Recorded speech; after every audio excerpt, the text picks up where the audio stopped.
नागपूर आंतरराष्ट्रीय विमानतळावर सोन्याची तस्करी करणाऱ्या तस्कराचा प्रयत्न राज्य सीमा शुल्क विभागानं हाणून पाडलाय। पकडण्यात आलेल्या नागरिक हा मूळचा केरळ येथील रहिवासी असून या नागरिकाला अटक करण्यात आली आहे।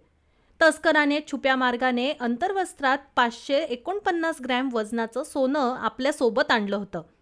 कस्टम पथकानं गोपनीय माहितीच्या आधारे ही कारवाई केली असून तस्करी करणाऱ्या विरुद्ध गुन्हा दाखल केला आहे।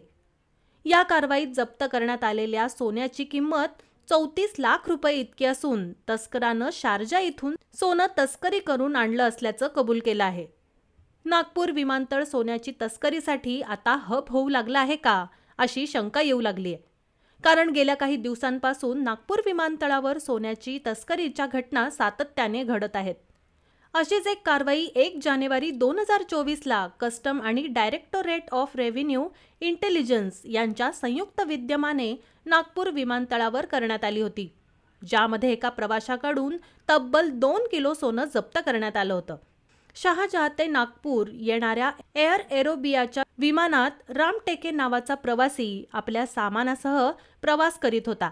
त्याने कमरेच्या पट्ट्यात सोन्याची छडी चपटी करून आणली होती। दोन्ही विभागांना मिळालेल्या गुप्त माहितीच्या आधारे ही कारवाई करण्यात आली।